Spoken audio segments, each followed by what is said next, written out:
За сайн байцгаана уу та бүхэнд өнөөдрийн мэндийг хүргэе. Өнөөдрийнхөө хичээлээр бид нэр Python програмчлалын хэлний хамгийн суур ойлголт болох Python програмчлалын хэлний эхний лекцийг орноо.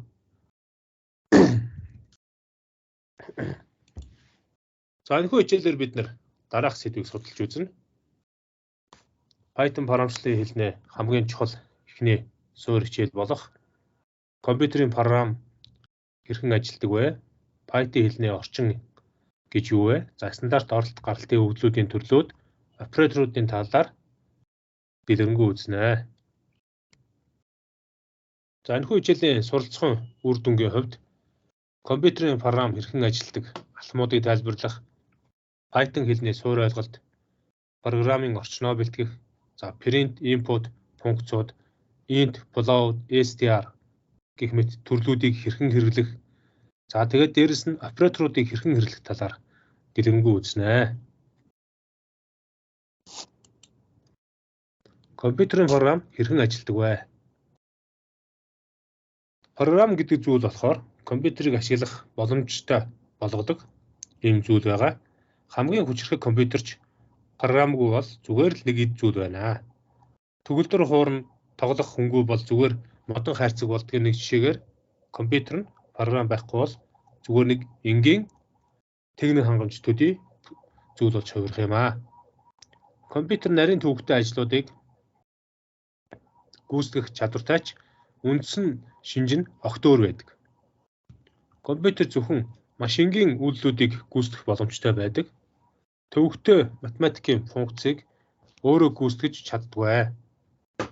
За нэг ёсондоо компьютер нь болохоор өөрийн гэсэн хийх үйлдэлийн хүрээнд өөрийнхөө хийх зүйлүүдийг хийж боловсруулж байдаг гэсэн үг.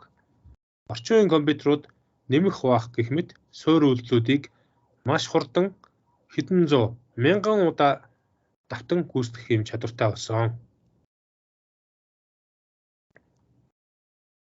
За нөгөө хэд маань орж өгөө багш нь хараадах. За энэ чи юу вэ? Ингээ энийг гадууруулах юм байна. За уруулаад яваад байна.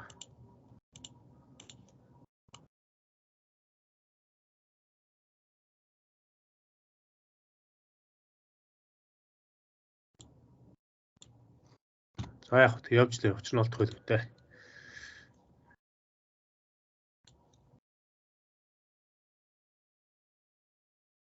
За энэхүү програмыг төв процессор дээр ажиллуулахад төв процессор нь тооцоолох үйлдэл хийхэд зориулагдсан бөгөөд дараах энгийн үйлдэлүүдийг гүйцэтгэдэг. Төв процессор нь тухайн үйлдэлийг санах ойгоос унших, хоёр тоог хооронд нь нэмэх, нэг тооноос нөгөө тоог хасах, хоёр тоог үржүүлэх, нэг тоог нөгөөд хуваах, өгөгдлийн нэг байршлаас нөгөө байршил зөөх, нэг утгатай нэг утгыг нөгөө утгатай тэнцвүү хэсгийг тодорхойлох гэх мэт үйлдэлүүдийг хийдэг. Нэг ёсондоо төв процессор нь тухайн өгөгдлийн санах ойгоос зааварчилгааныхаа командын зааварчилгааны жагсаалтын дагуу өгөгдлүүдийг уншиж өгөгдөл дээр ажилладаг. Төв процессор нь зөвхөн машины хэл буюу 01 гэсэн тоон цуван код дээр бичигдсэн заавруудыг ойлгодог. Төв процессор нь гүйцэтгэх боломжтой үйлдэл бүрд машины хэлний заавар байдаг. Аливаа програм нь төв процессор дээр хүйдлүүдийг биелүүлэхийг заах хэд хэдэн 100 сая, 1000 тийм үү хэдэн сая энэ заавруудын жагсаалтууд байдаг. Үүнийг бол англиар instruction list гэж хэлнэ. Тэгэхээр эдгээр заавруудын жагсаалтны тусламжтайгаар төв процессор нь өгөгдлүүд дээр командуудынхаа даалгавар буюу өгөгдлүүд дээр боловсруулалт хийгээд түүнийгээ хатуу дискэн дээр хадгалдаг. За програмыг ажиллуулах үед хатуу дискнээс шуурхай санах ойроо тухайн програмын өгөгдлүүд хуулагдаж төв процессор түүнийг нь ажиллуулах үүрэгтэй байна. Тэгэхээр ерөнхийдөө тухайн програмыг ажиллуулах үндсэн үүргийг хатуу дискнээс унших мэдээллийг төв процессор уншиж шуурхай санах ойд ачаалуулж өөрөө боловсруулж ажилладаг. За дээрэс нь тухайн тэр програм хатуу дискэн дээр хадгалагдаж хуулагдсан байдаг. Үүнийгээ төв процессор үндсэн санах ойн буюу шуурхай санах ойн тусламжтайгаар тухайн зааварчилгаануудын кодыг уншаад боловсруулалт хийгээд үр дүнгээ харуулж үзүүлдэг. Ерөнхийдөө бол төв процессор дараах байдлаар бол форон дээр ажилладаг байх нь байна. Зурган дээр харуулсан жишээгээр үзэх юм бол түрүүн багшны нэг бол дэлгэрэнгүй тайлбарж өглөө. Тэгвэл төв процессор ерөөсөө 3 үйлдэлийг хийж байна. Үүнд төв процессор нь тухайн заавар буюу заавар шалтгааны жагсаалтыг унших, кодыг тайлах, гүйцэтгэх гэсэн үндсэн 3 алхмыг гүйцэтгэдэг. Унших үйлдэл дээр тухайн төв процессор нь програмын тухайн машины хэлний зааврын жагсаалтыг програм гэж ойлгож бас болно. Тэгэхээр энэ унших үйлдэл дээр тухайн програмын тэр зааврын жагсаалтыг санах ойгоос дараагийн зааврыг одоо унших хүртэл үйлдэлийг хийнэ гэсэн үг. Нэг өсөндөө хамгийн ихний алхамд нь тухайн програмынхаа санах ойгоос унших зааврын кодуудыг ил гаргаад ирнэ. За ингээд кодын тайлах төвшин дээр тухайн машины хэлний заавар нь ямар нэгэн үйлдэл хийхийг төв процессорт хэлэх команд бөгөөд за энэ нь 2-ын тоогоор илэрхийлэгдсэн төрөний 01 гэсэн тоон цугаан кодууд байдаг. Энэхүү тоон цугаан кодуудыг төв процессор санах ойгоос авсан зааврын кодыг тайлаад ямар үйлдэл хийх ёстойг нь өөрөө тодорхойлж өгдөг. За тухайн үйлдэлүүдээс хамааруулаад гүйцэтгэх хэсэг дээр болохоор за энэ 2 тоог хооронд нэмэх юм байна. 2 тоог хасах юм байна. 2 тоог үржүүлэх юм байна. Тухайн тооноос язгуур татах юм байна. Энийг төрүүлж хийх юм байна. Тэрийн дараа нь хийх юм байна гэдгийг төв процессор өөрөө тайлаад гүйцэтгэх гэсэн энэ 3 дугаар хэсэг дээр үйлдэлүүдийг биелүүлж өгнө. За энэ 3 алхмыг англиар унших алхмыг fetch, за тэгээд кодыг тайлах алхмыг decode, гүйцэтгэх алхмыг execute гэж нэрлэнэ.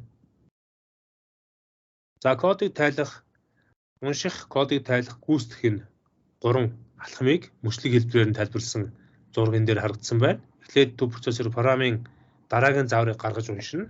За хоёрдугаарт нь ямар үйлдэл биелэгдгийг тодорхойлоод зааврын кодыг тайлж өгнө. Гуравдугаарт нь зааврыг төв процессор биелүүлж үр дүнд хяналт тавьдаг. Тэгвэл энгийн хэл одоо бидний амьдрал дээр ажиллагдаж байгаа энгийн одоо монгол хэл, францлын хэл хоёрын хооронд ямар ялгаа байгаа вэ гэдгийг энэ хүү слайдн дээр асуусан байна. За үндсэндээ хүн төрөлхтөн үүснээс хойш төрөл бүрийн хэл яриагаар хоорондоо ойлголцож тохой зангаагаар ярилцаж ойлголцож байсан. За үүний хамгийн нэг тод жишээ бол одоо манай монгол хэл байна. Бид нар ярьж бичлэггүй ойлгох бас биеийн хэл гэж бас байгаа. Энийг бол body language гэж олон улсад нэрлэдэг. Тэгэхээр бидний ашигладаг их хэл монгол хэл маань одоо их хэл болж хувирна. Энэ хэлийг бид нэр энгийн хэл буюу natural language гэж нэрлэж байгаа. Тэгэхээр компьютер дээр бидний энэ энгийн их хэл буюу монгол хэлийг ойлгох боломжгүй учраас машины хэл буюу machine language гэдэг юм хэллэг үүснэ. Тэгэхээр энэ машины хэл нь тухайн компьютерт урьдчилан тодорхойлсон олон командд хариу өгөх. Энэ тоог аваад нөгөө тувааж үр дүн хадгал гэх мэт командд ийм хариу өгдөг үйлдэлийг машины хэл гэж хэлж байгаа. Нэг өсөндөө бүр дэлгэрэнгүй хэлэх юм бол машины хэл гэдэг нь 0.1 тоон цуваагаар хадгалагдсан 2-ын тоолын системээр хадгалагдсан ийм кодуудыг машины хэл гэж хэлнэ. За хэлбэр юунаас бүтдэг вэ гэж асуулт асуусан байна.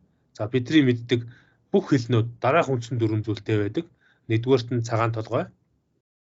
Монгол хэл бол 35 үсэгтэй. За тухайн хэлний үгсийг бүтээхэд ашигладаг энэ тэмдэгтүүдийн багцыг цагаан толгой гэж хэлдэг. За хоёрдугаарт нь үгсийн сан байна. Одоо үүнийг бол бас толь бичиг гэж хэлж байна. За энэхүү толь бичиг үгсийн сан дотор тухайн хэлний багц үгс буюу одоо жишээлбэл компьютер, чат, одоо хоршоо өгнүүд орж ирж болно. Төрөл бүрийн өгнүүд энэ үгсийн санд орж ирдэг. За 3 дугаарт нь синтакс буюу өгүүлбэр зүй. Ямар ч хэлэн дээр яригддаг юм өгүүлбэрүүд үүсгэх боломжтой юм дүрмийн багцууд байдаг. Одоо жишээлбэл одоо би хөдөө явлаа, тийм үү? Хөдөө би явлаа. Би сургуульдаа явж байна. Би оюутан боллоо ч гэх юм уу. Ийм өгүүлбэрүүд үгсийн сангаар дамжаад өгүүлбэр зүй, өгүүлбэр бий болдог. За дөрөвт нь семантик буюу утга зүй. Тухайн өгүүлбэр нь яг хэллэг нь үнэн утгатай байгаа хэсгийг тодорхойлдог юм дүрмийн багцыг хэлдэг. Жишээлбэл би хөдөө явлаа. За тэгвэл хөдөө би явлаа гэж ингэж хэлэх юм бол энэ хоёр ондоо бас өгүүлбэр болж хувирж болно. За жишээлбэл энэ хүү жишээн дээр би гурилан бүтээгдэхүүн идсэн гэж хэлэх юм бол эзэн итгэхэд яг нь гурилан бүтээгдэхүүн идсэн байх нь байна. Харин Гурилан бов намааг эзэн гэх юм бол энэ бол эзэн этгээд нь арай ондоо болоод өгүүлбэр утгаа алдах нь байна. Тэгэхээр фарамчлалын хэлэн дээр эдгээр зүйлийг бол бүгднгийн тусгаад нэг бүрчлэн хэлсэн байдаг. За фарамчлалын хэл буюу instruction list буюу зааварчилгааны жагсаалт, компьютерийн их хэл, их код гэсэн эдгээр сэдвүүдээр энэ хүү слайдн дээр тайлбарлаж ярих нь байна. За instruction list буюу машины хэлний цагаан толгой нь одоо зааварчилгааны жагсаалт дотор агуулгадж байдаг нэг үндсэн зүйл байгаа. Энэ нь компьютерт команд өгөхөд ашиглаж болох хамгийн энгийн бөгөөд үндсэн тэмдэгтүүдийн багцыг хэлдэг. Энэ бол компьютерийн их хэлийг хэлнэ. Тэгэхээр хүмүүс хэрэгтэй тухайн програмыг бичиж чадах, энэ програмыг ажилуулахад компьютер ашиглаж болох хэл нь машины хэлнээс хамаагүй төвөгтөөж энгийн хэлнээс хялбар хэл бидэнд хэрэгтэй байна. За ийм хэлийг бид нар одоо анх компьютер үүснээс хойш өндөр түвшний програмчлалын хэл гэж нэрлэдэг болсон. Эдгээр хэл нь хүн ойлгох тэмдэгт үгсийг ашигладагаараа энгийн хэлтэй төстэй байна. Машины хэлний цагаан толгойн санал болгодгоос илүү төвөгтэй командуудыг илэрхийлэх боломжийг олгодог. Өндөр түвшний програмчлалын хэл дээр бичсэн програмыг их код буюу source code гэж хэлнэ. Тэгэхээр компьютерийн гүйцэтгэдэг машины кодноос энэхүү ялгаатай байна. Тэгэхээр машины код буюу машин кодноос их код маань ялгаатай байдаг. Их кодыг агуулсан тухайн файлыг их файл буюу source file гэж хэлнэ. Тэгвэл хэдүүлээ одоо үндсэн програмчлал гэдэг сэдв рүүгээ оръё. Түрүүн бол төв процессор яаж ажиллахыг тайлбарлалаа. Их хэл ямар үндсэн дүрм бүтцтэй байдгийг тайлбарлалаа. Тухайн source code, source file гэж ямар байдгийг тайлбарлалаа. Тэгвэл эдгээрийг нэгтгэхэд програмчлал гэдэг нь хүссэн үр дүнд хүрэх дарааллаар сонгосон програмчлалын хэлний элементүүдийг зохиомжлох процесс буюу үйл явцыг хэлнэ. Програм зохиохдоо дараах зүйлийг баримталж болдог. Үүнд цагаан толгойн үсгээр програмыг бол зохионо. Үүнд бол ROM, латин гэх мэт цагаан толгойн үсгээр бичдэг. Тол бичгийн дагуу тухайн програмчлалын хэлийг зохионо. За тол бичиг гэхээр цагаан толгойн үсгээр бүрдсэн тухайн програмчлалын хэлбэр өөрийн тол бичгтэй байдаг. Энгийн хэлнээс авсаархан бага хэмжээтэй ашиглалт түгнүүд нь ойлгомжтой байна. За өгүүлбэр зүүн дагуу хэл бүр өөрийн дүрмтэй. Тэдгээрийг дагаж мөрдөх ёстой байна. Тэгэхээр өгүүлбэр зүүн дүрмийн дагуу хэл бүр нь өөрийн гэсэн дүрмтэй байдаг. За тэгэхээр тэдгээрийг дагаж биччихээж тухайн програмчлал маань ажиллах боломжтой байна гэсэн үг. За нэг өсөндөө дараа нь дөрөвдүгüүрт нь утга зүйтэй байх ёстой. Програм маань алдаагүй зөв ажиллаж исэн ч гэсэн програм бүр логик утга учиртай байх хэрэгтэй. Програмчлалын хэлнээс машины хэл рүү хөрвүүлэх энэ үйл явцыг хоёр төвшөнд хувааж үздэг. За энэхүү хөрвүүлэх гэдэг үгийг англиар compiler гэж хэлнэ. Оросоор compilator гэж хэлнэ. За хөрвүүлэлт гэдэг энэ үйл явц маань юу хийдэг юм бэ гэхээр маш тодорхой. Жишээлбэл тухайн програмчлалын хэлээр бичсэн текст буюу машины хэл рүү хөрвүүлээгүй цагт компьютер үнийг ойлгохгүй хэвээрээ байдаг. Тэгэхээр нэг ёсондоо таны бичсэн их код буюу програмчлалын хэлээр бичсэн, Python програмчлалын хэлээр бичсэн, C програмчлалын хэлээр бичсэн тухайн кодыг компьютер ойлгохгүй. Ойлгохын тулд хөрвүүлээд машины хэл рүү хөрвүүлээд 0x тонн цуваар хөрвүүлжээж төв процессор ойлгож үр дүнгийг гаргаж баталгаажуулдаг. Тэгвэл энэ хөрвүүлтийн үр дүнд биелэгдэх файлыг англиар execution file буюу гүйцэтгэлийн файл гэж нэрлэдэг. За энэхүү гүйцэтгэлийн файл үүснээр бол програм ажиллах боломжтой болдог. За энэ нь програмчлалын эцсийн бүтээгдэхүүн бөгөөд 100% машины хэлээр дүрслэгдсэн жинхэнэ процессорын буюу одоо төв процессорын биелүүлэх ёстой заавруудыг агуулсан хэлбэр бүхий програм энд үүснэ. Тэгэхээр програмыг бид нар бичлээ, тийм үү? За ингээд бичээд хөрвүүлэх үе шатанд алдаа гарвал бид дахиад засч болдог. Харин хөрвүүлснээ дараа гүйцэтгэх явцад алдаа гарвал дахиад засч болдог. Тэгэхээр энэхүү алдаануудыг одоо програмыг бичих явцдаа, хөрвүүлж явах явцдаа, гүйцэтгэж байх явцдаа засаж болох боломжтойгоос гадна тухайн програмын логикийн алдааг бол тухайн програм хөрвүүлэгч ойлгохгүй. Тэгэхээр нэг өсөндөө бид нар 2 тооны нийлбэр болох үйлдэлийг хийжээж хасагтаа оруулаад өгөх юм бол тухайн програм маань хөрвүүлэгч 2 тооны нийлбэр олдгоороо олно. Тэгтээ хасагтаа ороод ирэхээр одоо нийлбэр биш ялгуур болоо хөвчнө гэсэн үг. Тэгэхээр энийг бид нар сайн анзаарч явахгүй бол бас тухайн програм маань төрөл бүрийн бичиглийн алдаанаас гадна логикийн алдаа гэдэг нэг айхтар зүйл яригдана. Тэгвэл компилятор буюу хөрвүүлэгч, интерпретер буюу орчуулагч хоёр юугаар ялгаатай юм бэ гэж энэ дээр асуулт асуугдсан байна. За тэгвэл интерпретер буюу орчуулагч гэдэг нь тухайн кодыг бүхлээр нь нэг удаа биш мөр мөрөөр нь хөрвүүлдэг юм зүйлийг хэлдэг. Хөрвүүлэгдсэн мөр тэр дороо биелдэг. Хөрвүүлэлт биелэлт хоёр нь зэрэгцэн явагддаг ийм үйл явцыг хэлдэг. Ийм програмыг интерпретер буюу орчуулагч гэж хэлнэ. Тэгвэл бидний компилятор буюу хөрвүүлэгч гэдэг нь машины кодыг агуулгах экзэ файлыг гаргах замаар их програмыг нэг удаа өөрчлөх болгонд энэ үйлийг давтан хөрвүүлдэг. Ийм хөрвүүлэгчийг бид нэр компилятор, оросоор компилятор, англиар компайлер гэж хэлж байна. Тэгвэл хөрвүүлэгч интерпретер хоёр ялгаатай юм байна. Интерпретер мөр бүрээр нь тэрийг хөрвүүлж явдаг бол компилятор нь нийт кодыг тэр чигээр нь хөрвүүлж ажилтдаг юм байна.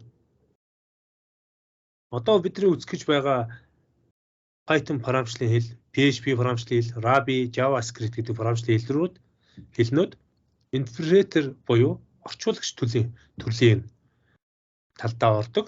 За энэхүү зурган дээр харуулсан байна. Одоо эхлээд програмчлалын хэлээр бичин, дараа нь ажиллахад ready to run буюу ажиллахад бэлэн болгоно. За тэгээ виртуал машин мөр бүрээр нь хөрвүүлээд машины кодоо гаргадаг. Тэгвэл өмнө үздэг байсан C нэмэх, Go, Fortran, Pascal гэдэг хэлнүүд програмчлалын хэлээр бичээд хөрвүүлээд машины код болгоод ажиллахад бэлэн болдог. Тэгэхээр хөрвүүлэгчээр хийснээ гол давуу тал тухайн програмчлалын хэлээрээ шууд бичсний дараа ажиллахад бэлэн болгоод буцаагаад машины код болгож хөрвүүлдэг юм байна. За энэ хоёр ялгаагаар ерөнхийдөө хөрвүүлэгч, интерпретер хоёр ялгаатай байд юм байна. За дараагийн сэдв буюу интерпретер яг юу хийдэг вэ гэж асуусан байна. За интерпретер нь үндсэндээ тухайн програмчлалын хэлний мөрүүдийг зөв хэсгийг шалгадаг. Өмнө нь дурдсан дүрм байдаг тийм үү? Тэгэхээр нэг өсөндөө хөрвүүлэгч нь өмнө одоо дурдсан дүрм маань нөгөө цагаан толгой байж програмчлалын хэлнэ.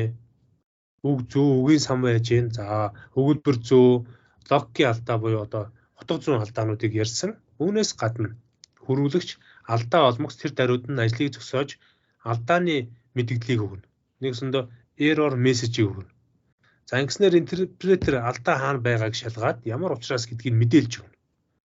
Мөрүүдийн зөв бичсэн бол интерпретер мөрөөр нь кодыг ажилуулад унш буюу read, шалга буюу check, биелэл буюу execute үйлдэлийг нэгэн зэрэг олон удаа хийнэ. Унш, шалга, биелүүл гэдэг үйлдэлийг. За ингэснээр интерпретер алдаа олохоос өмнө кодыг нэлээд хэсэг нь амжилттай биелсэн байж бас болох талтай гэсэн байна. За тэгвэл орчин үеийн програмчлалын хэлнээ гоо зүй буюу одоо үндсэн хэв маягийг ингээ үзэх юм бол програмчлалын хэлүүд нь олон хэлүүд байгаа. Эдгээр олон хэлүүдээс хамгийн их ашиглагдж байгааг нь одоо та бүхэн дурдах юм бол энэ тод цэнхрээр тэмдэглэсэн 2017 он. За улбар шар нь 2018 он, саарл нь 2019 он, бүдэг цэнхэр нь 2020 он. 2020 онд Python програмчлалын хэл 7373% ашиглагдсан. Java тэгвэл 2020 онд 6941%, за JavaScript хэл 5649%, C нэмэх хэл 4102%.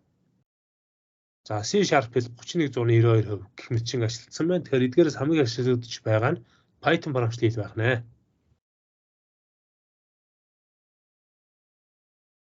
За Python програмчлалын хэл нь бидний мэддэг бүх төрлийн програмчлалын хэлийг өөр дээрээ тусгасан байдаг. Нэг ёсондоо юу хийх боломжтой юм бэ гэдгийг одоо та бүхэн тайлбарлая. Python програмчлалын хэл нь тухайн програмчлалын хэлний хоёр үндсэн жигүүр байдаг. Зүүн баруун тийшээ хоёр салж байна. За энэхүү зүүн баруун тийшээ салж байгааг тайлбарлах юм бол одоо зүүн талд нь буюу одоо зүүн гар талаа ингээд тайлбарлая. Процедурт програмчлалын хэлийг одоо процедурт програмчлалын хэлийг Python дээр бичих боломжтой. Объект хандлт програмчлалын хэлийг бичих боломжтой. Параллел үйл явцыг програмчлах боломжтой. За баруун гар тал руу шилжээ.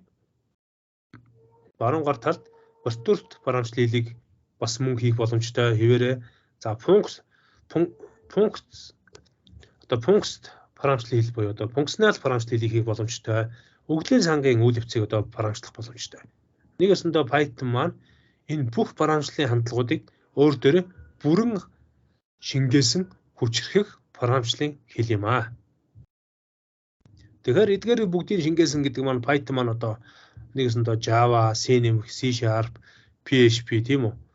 За тэгээд одоо бусад програмчлалын хэлнүүдийн төлөвлөлтөд өөр дөр шингээсэн юм хүчрхэг програмчлалын хэл болж таарах нь байна.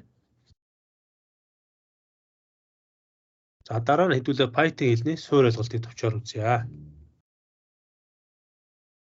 За анх Python гэдэг энэ нэршлиг BBC телевизийн Monty Python's Flying Circus гэсэн юм энедмийн цувралын нэрээс анх санаа авсан байна. 1956 онд төрсэн Guido van Rossum гэдэг хүн 1989 онд энэ Python хэлийг Нидерланд улсад зохиожээ. За ингээд 89 оноос хойш зохиогдоод явж байгаад 1999 онд Python хэлний зорилгыг хэлбэр ба ойлгомжтой, шинж хөгжүүлэх боломжтой, энгийн англи хэл шиг ойлгомжтой өдөр бүрийн ажилд тохирсон байх гэж тодорхойлж хэрэглээг нь улам нэмж өгсөн. Ингэснээр Python програмчлалын хэл нь мульти парадигм буюу объект хандлтад функционал, процедурт, логик бүтлэгдсэн гэх мэт бүх програмчлалын хэлийг өөр дээрээ агуулах боломжтой болсон. Энэ төрлүүдээр ч програмыг бичих боломжтой, мөн олон тооны өөрийн гэсэн сангуудтай, эдгээр сангуудаараа ашиглаад төрөл бүрийн програмчлалыг хийх боломжтой. Веб програмчлах боломжтой, толгойн програмчлах боломжтой, өгөгдлийн сан програмчлах боломжтой, Windows үйлдвэрлэлийн системдэр төрөл бүрийн програмуудыг хийх боломжтой. За тэгээд энгийн доод түвшний, дунд түвшний, дээд түвшний бүх програмчлалыг хийх боломжтой болсон. За ингэсний үр дүнд одоо Python маань дэлхийд даяар тархаж маш олон мянган хэрэглэгчнэр үүнийг тусаа загварыг ашиглаж, туршиж одоо бүр сурах хүмүүсийн тоо тасралтгүй ихсэж байна. Тэгэхээр Python програмчлалын хэл ерөөсөө 5 хэлбэр гэсэн юм дүрмээр ерөөсөө дүрмийг санал болгодог. Энэхүү 5 хэлбэр дүрмэн дээр юу ажиллах вэ гэхээр Python програмчлалын хэл нь нэгдүгээр сурахад хэлбэр. За бусад хэлнээс богино хугацаанд сурах боломжтой. Хоёрдугаарт сурахад хэлбэр. Бусад хэл шиг тийм дүрм тайлбар байхгүй програмчлалын техникт илүү ач холбогдлыг өгдөг юм програмчлалын хэл байгаа. Ашиглагад хэлбэр 3-дугаарт нь. Тэгэхээр ашиглагад хэлбэр байна гэхэд програмыг зохиоход маш хэлбэр хурдан кодоо бичих боломжтой. 4-т нь ойлгоход хэлбэр буюу Python дээр бичсэн хэн нэгний кодыг та ойлгоход хэлбэр байна. За 5-т нь суулгахад хэлбэр буюу Python үнэгүй нээлттэй олон платформтой зэрэг ажиллах юм боломжтой. Тэгэхээр энэ 5 одоо хэлбэр борноос болж Python програм маань энэхүү програмчлалын хэл маань дэлхийд даяар хурдан тархаж байна. За Python бид нэр энэ www.python.org download гэсэн сайтаас татж авах боломжтой. Энэ дээрээс Python-гийнхаа орчныг суулгаад бүрэн ажиллах боломжтой.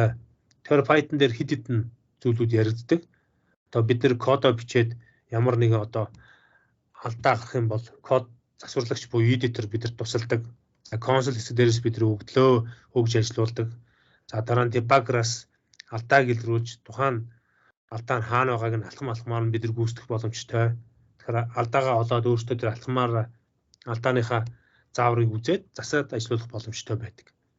Тэгвэл энэхүү ажилуулж байгаа орчныг Python програмчлалын хэлний энэхүү орчныг англиар IDLE буюу Integrated Development Learning Environment гэж нэрлэнэ.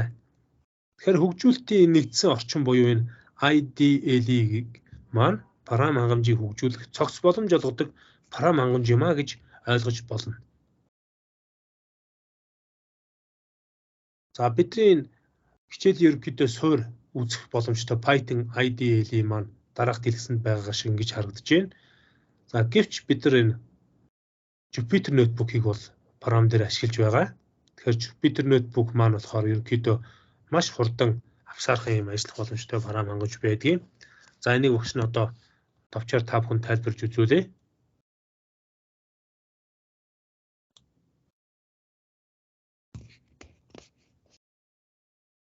За Jupyter Notebook-ийг маань Jupyter одоо тий ноутбукийг маань Anaconda Navigator гэдэг юм програм хангамж өөр дээрээ нэ ажиллах боломжийг олгосон. За ингээд Anaconda Navigator-ыг нэгээр ингээ гараад ирнэ. Эндээс бид нэр Jupyter ноутбукийн launch буюу ачаалах туслуулаад орчино.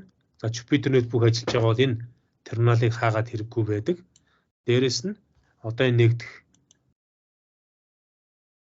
home page-ийг бас хааж болдгоо. Тэгэхээр энэ home page нь web сервер одоо хөгжүүлэгч нар шиг одоо нэгсэндээ веб бүтцээр өөрийн гэсэн веб серверээр ажиллуулад тэрэн дээр ажилтдаг юм програм хангаж байгаа. За одоо бид нэр шинээр програм бичигвэл new гэснээс Python 3.0 гэсэн сонголтыг сонгоод шууд код авчиж явах боломжтой. За жишээлбэл одоо хамгийн түрүүнд бид нэр програмчлалыг сурж байгаа хүмүүс print функцийг бичлээ. Hello world гэсэн текстийг бичгэнэ. Тэгэхээр hello world гэсэн текстийг болохоор ерөнхийдөө програмчлалыг сурж байгаа хүн болгон өөрийн гэсэн юм одоо яс зайг болгоод бичдэг байгаа. Хамгийн анхны програмчлалын дээр бичдэг үг нь одоо энийг гараан дараад ажиллуулна. За ингээд энэ хүү програм маань ажиллаж байна гэсэн үг. Тэгэхээр энэ Jupyter ноутбук маань маш олон тийм үү програмуудыг програмчлалын дээр Python програмчлалын дээр бичиж явах боломжтой бөгөөд энэ нөгөөрөө бусдасаа даваа талтай байдаг. Одоо жишээлбэл AB тооны нийлбэрийг олоод тэрийг үр дүнгээ хэвлэе. За ингээд дараанд орчин. Тэгэхээр яг нь 9G гараад чинь. Гэх мэтчлэн ингээд олон төрлийн програмыг энэ дээр ажиллуулах боломжтой. За хэдүүлээ буцаад Lex руугаа оръё. За тэгэхээр та бүхэн маань хичээлийнхээ агуулгыг одоо Jupyter ноутбук руу татж аваарай. Холбоосын багш нь өгсөн байгаа. За түрүүний ажилтнчийг маань эндээ тайлбарласан байна. За тэгвэл энэ дээрээс бас нэг алдаа байдаг. Одоо print гээд hello Python гэж бичсэн текстийн ард нь өөрийнхөө хаалтаа хаагаагүй орхисон үед алдаа заадаг. Тэгэхээр энэ яагаад хаалт хаах ёстой юм бэ гэхээр Python програмчлалын хэлэн дээр дараах зүйлүүдийг бид нар програм дээр анхаарах хэрэгтэй. Нэгдүгээр print гэсэн функцаар бичсэн бол тухайн өгөгдлийнхөө print гэсэн функц ашигласан бол өөрийнхөө хаалтыг нэгэд хаах ёстой. За нэгэд хаасан бол дотор нь нэг өсөндөө тухайн програм ажиллуулахдаа давхар хашлт буюу double quote-ыг ашиглах хэрэгтэй. За энэ давхар хашлтыг.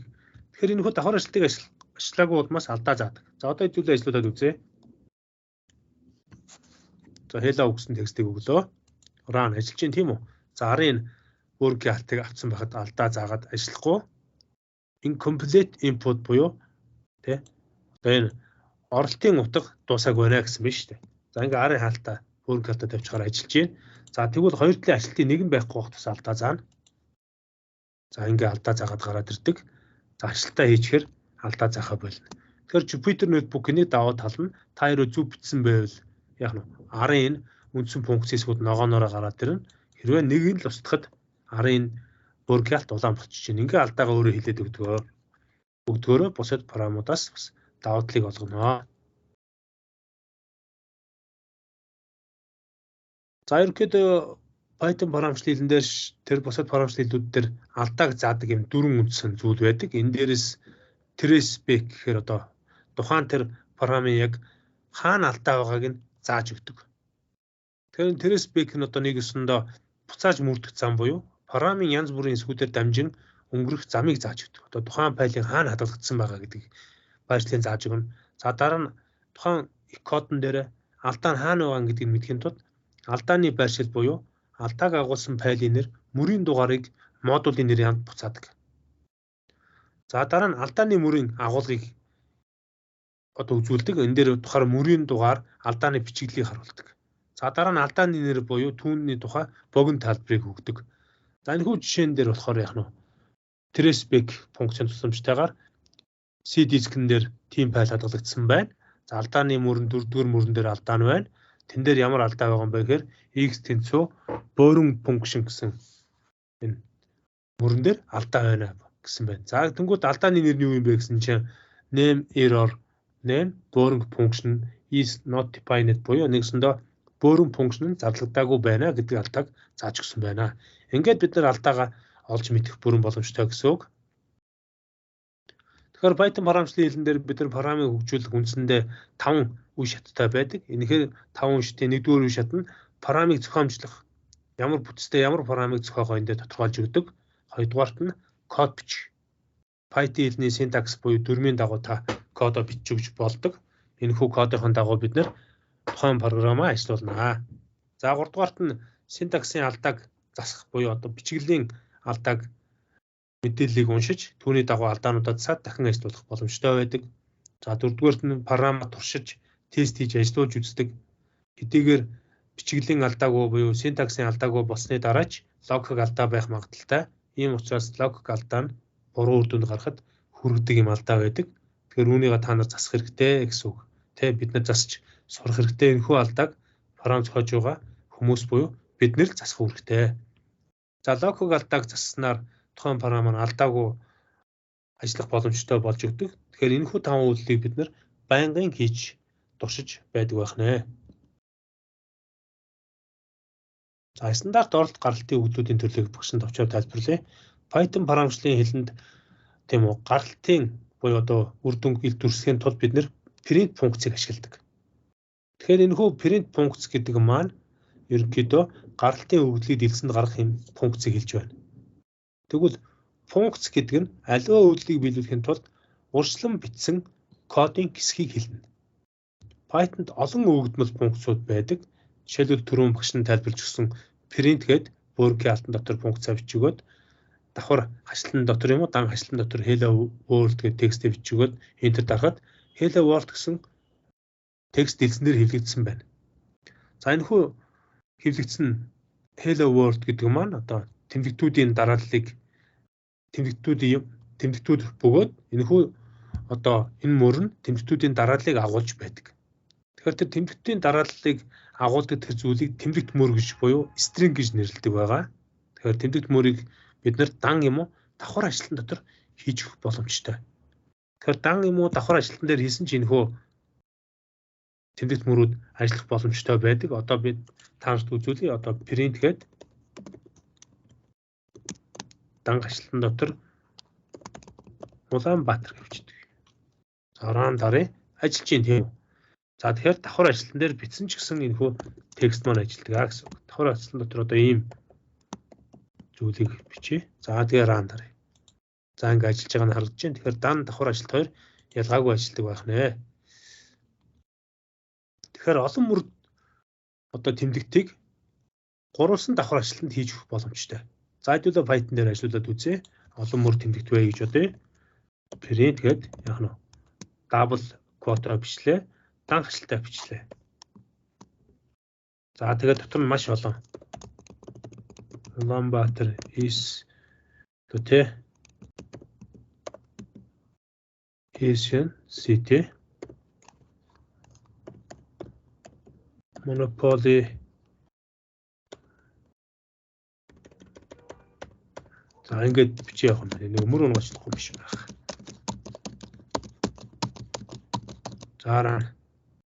За ингээд ажиллах боломжтой байдаг юм байна. Олон мөр кодыг 3 давхар ажилтан дотор хийж өгөх боломжтой гэсэн үг. За хувьсгч гэж юу вэ гэсэн асуулт гарч ирнэ. Програмчлалын хэлэнд хувьсгч бол маш их үндсэн чухал үүрэг гүйцэтгэдэг. Хувьсгч гэдэг маань санах ойд өгдлийг хадгалж дүрслэхийн тулд хувьсгчийг ашигладаг. Хувьсгч гэдэг нь компьютерийн санах ойдох аливаа утгын дүрслэх нэрийг хэлнэ. Англиар хувьсгчийг variable гэж хэлнэ. Хувьсгч үүсгэж өгөгдөлд хандахын тулд утга олох үйлдэлийг ашигладаг.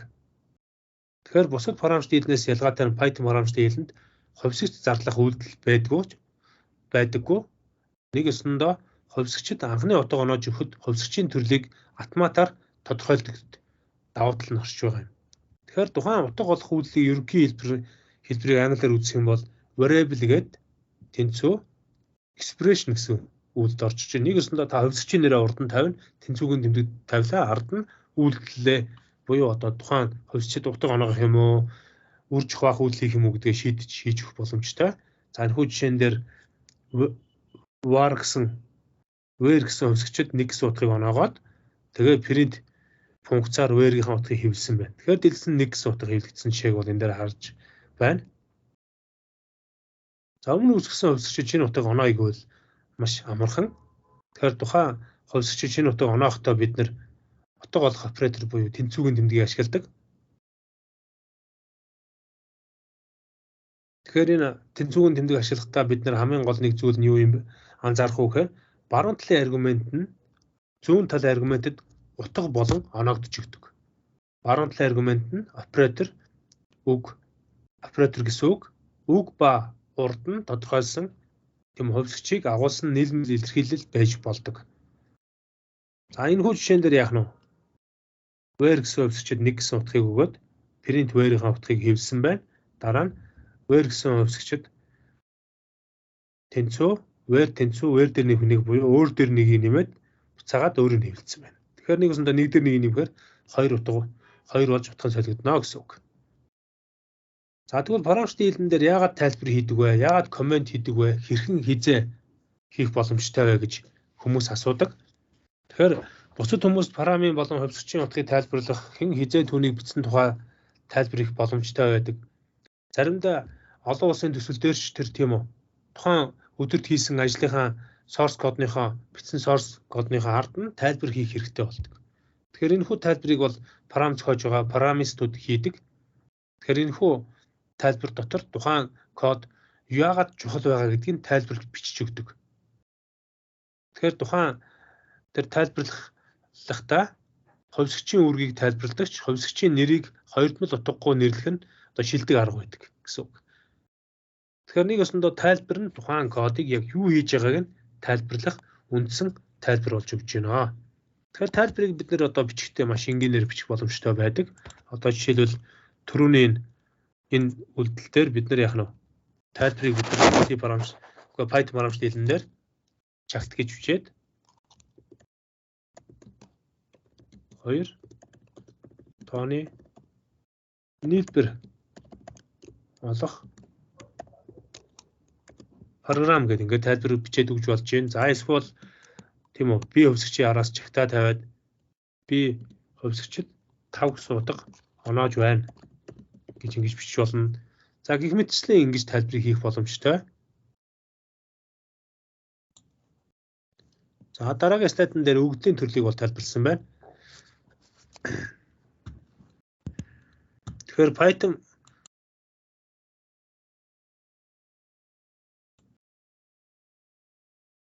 програмчлалын хэлэн дээр өгөгдлийн төрлийг 5 үндсэн төрөлд хувааж өгдөг. Тэгэхээр өгөгдлийн төрөл гэж юу юм бэ гэхээр тухайн өгөгдөл санах үед ямар зай ажиллах, тэр зайд өгөгдөл тодорхойлох боломж тутахын олонлогийг өгөгдлийн төрөл буюу data type гэж нэрлэнэ. Тэгэхээр энэ data type буюу өгөгдлийн төрөл дотор numeric буюу тоон төрлүүд, dictionary буюу толбичгийн төрөл, boolean утгууд, boolean, за set буюу олонлогууд, sequence буюу дарааллууд орчдөг. Тэгэхээр бидний хамгийн түрүүнд үзэх төрлөөр одоо энэ numeric буюу тоон дотроо integer бүхэл тоо, float буюу бутгай, complex буюу нийлмэл тоон төрлүүдийг үзнэ. Харин sequence буюу дараалсан өгөгдлийн төрөл дотор бид нэр string буюу тэмдэгт, list буюу жагсаалт, duplet гэсэн утгуудыг үүсгэх боломжтой. За өгөгдлийн төрлүүдийг бид нэр одоо маш товчоор хамгийн энгийн төрөл нь тэмдэгт мөр буюу string өгөгдлийн төрөл байж байна. Тэгэхээр тэмдэгт мөрөөр дотор нь үсэг тоо тусгай тэмдэгтүүдээс бүтдэг. Програм тэмдэгт мөр ашиглах үед түүнийг тэмдэгт мөр өгөгдөл гэж үздэг. Тэгэхээр тэмдэгт мөр өгөгдлийн эхлэл төсгөлд нь дан эсвэл давхар ажилтгийг бичиж өгөх боломжтой. За энэ хүү жишээн дээр first name гээд баяр, last name Ариуна. За ингээд тэмдэгт мөр нь давхар ажилтаар эхэлсэн тохиолдолд давхар ажилтаар төгсдөг. Хашлтуудын хооронд нь хальж болохгүй. Жишээлбэл дан хашлтаар эхлүүл дангаар дуусна, давхар бол давхраар дуусна, гурван давхар бол гурван давхраар дуусгах гэх мэт үйлдэлүүдийг хийх хэрэгтэй. За давхар ажилт ашигласан мөрийг бас яаж бичих вэ гэсэн байж байна. За энэ хүү жишээн дээр тайлбарласан чигээр бол яг нь print функцийн дотор I like гэдэг escape буюу одоо энэ ташуу зураасыг ашиглаад давхар ажилтны дотор Monty Python гэж бичсэн байж байна. За ингэж явал ашиглах боломжтой. За тоон төрлийг түрүүн багш нь дурдсан. Тоон төрөл гэдэг маань шууд тодорхойлогддог өгөгдлийн төрлийг тоон төрөл гэж үзнэ. За компьютер дээрээс хоёр үндсэн төрөл байдаг. Integer буюу int бүхэл тоо, бутгай буюу пловт гэсэн утгын хэсгийг агуулсан төрөл байдаг. Эдгээр хоёр төрлөөс хамаарат санах хойно дээр төрөл бүрийн зүйлсийг хийх боломжтой. За 10-ын будгай тоо буюу одоо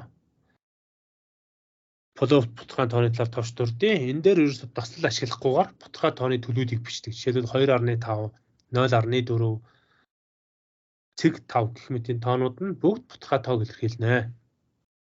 Тэгвэл Python програмчлалын хэлэнд хэд том эсвэл хэд жижиг тоог бичихэд и үсгийг ашигладаг. Жишээлбэл гэрлийн хурд нь дараах хоттой байх юм бол энэ хүү гэрлийн хурдыг 3-ыг үржих нь 10.8 зэрэг гэх ба Python-д ерөөсөө маш амраар 3i8 гэд бичдэг. И гэдэг маань экспонент буюу тийм үү? Тухайн тооныг одоо зэрэг тухайн тооны зэрэг нь и үсгийн дараа байршина. Харин тухайн тооны суурь нь и үсэг өөрөө байна гэсэн. За ингэж бол тухайн хүү тоог бол илэрхийлэх боломжтой. За хэдүүлээ оролтын функцийг энэ дээр жишээ авч үзье. Python програмчлалын хэлэн дээр input функцаар хэрэглэгчийн оруулах өгөгдөл буюу компьютерийн keyboard-нээс оруулах өгөгдлүүдийг оруулах боломжтой байдаг. За хэдүүлээ хэрэглэгчийн гараас өгөгдлийг оруулах жишээг товчоор ажиллуулж үзье. Одоо жишээлбэл нам гэсэн хувьсгчийг тэнцүү. Тийм үү? Нам гэсэн хувьсгч байлаа. Энэ хувьсгчийг бүхэл тоон хэлбэрээр болгож зарлаад, integer болгож зарлаад гараас input функцаар өгөгдлийг оруулна. За өгөгдлийг оруулахдаа enter number буюу тоог оруул гэсэн текстийг биччихье. За дараа нь энэхүү намыгаа нам тэнцүү намыг үржих нь нам гэд өөрөөр үржүүлээд нэгсэндээ зэрэг болгоод print функцаар намын хотгийг хэвлэе. Тэгэхээр энэ параметрын үр дүнд хэрэглэгч ажиллангууд enter number гэсний дараа тоон утгаа оруулаад жишээлбэл 25 гэсэн утгыг оруулаад дарангууд оруулсан тоог өөрөөр нь үржүүлээд буцаагаад хэвлэж гин гэсэн үг. Тэгэхээр 25-ыг 25 үржүүлэхээр 625 гэсэн үр дүнг нам хувьсгчид өгөөд буцаагаад хэлэгц рүү хэвлсэн жишээ маань ингэж харагдаж байна.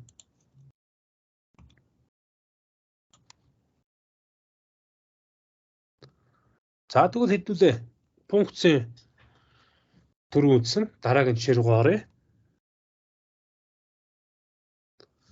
За огшны энэ дээр нэг зүйлийг бичээдгээ. За тэгвэл input функцэн дээр бид нар өгөгдлийг оруулахдаа int буюу бүхэл тоо, float буюу бутархай тоо, string буюу тэмдэгт мөрөөр утгуудыг оруулах бүрэн боломжтой юм байна. Тэгэхээр энэ гурван төрлийг хэдүүлээ хичээл дээр бас үзээд явах боломжтой. За жишээлбэл одоо багш нь float буюу бутархай тоогоор өгөгдлийг оруулж үзүүлээ.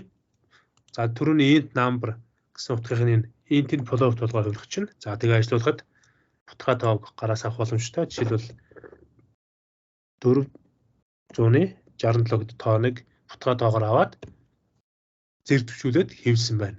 За тэгвэл одоо хэдүүлээ нам гэсэн хувьсгчээс арай ондоогоор одоо бутархай тоо түрүү асан ч одоо тэмдэгт мөрийг авч үзье. Name гэсэн хувьсгчд str функцаар тэмдэгт мөрийг авъя. За ингээд тэмдэгт мөрөө аваад буцаагаад хэвлэе тийм үү? Name гэсэн хувьсгч.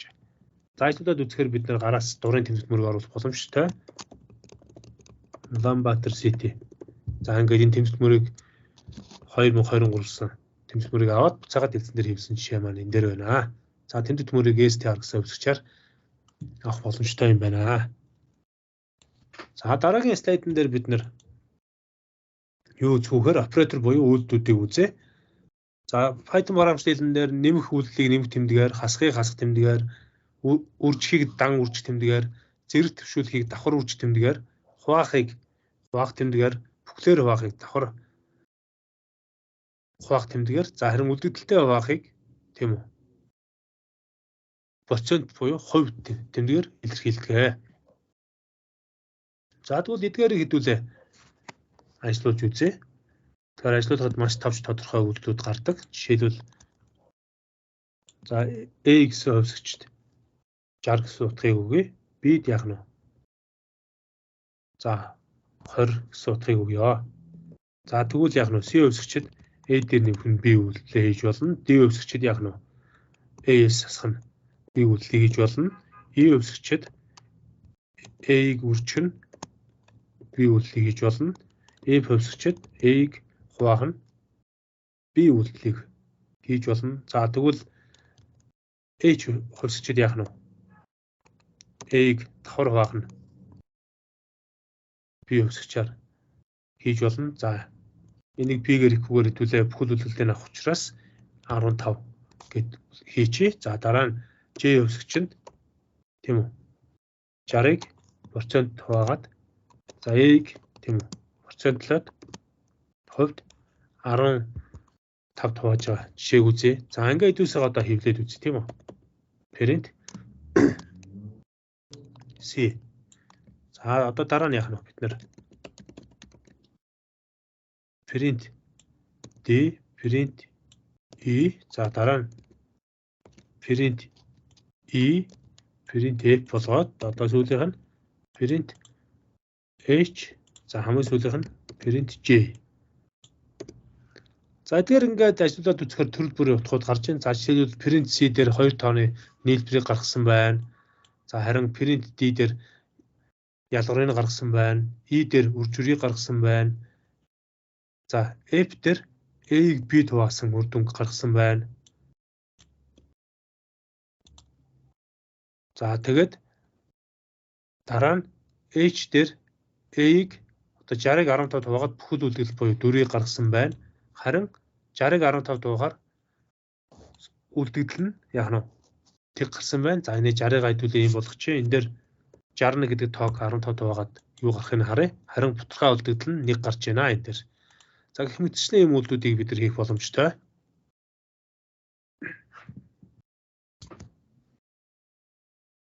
За операторуудын зэрэглэлийн хувьд эхлээд хасах тоо хамгийн түрүүнд хийгддэг. Энэ маань унаар буюу дан үйлдэл. Дараа нь үржих үйлдэл хийгдэнэ. Энэ маань яг нь бас унаар үйлдэл байгаа.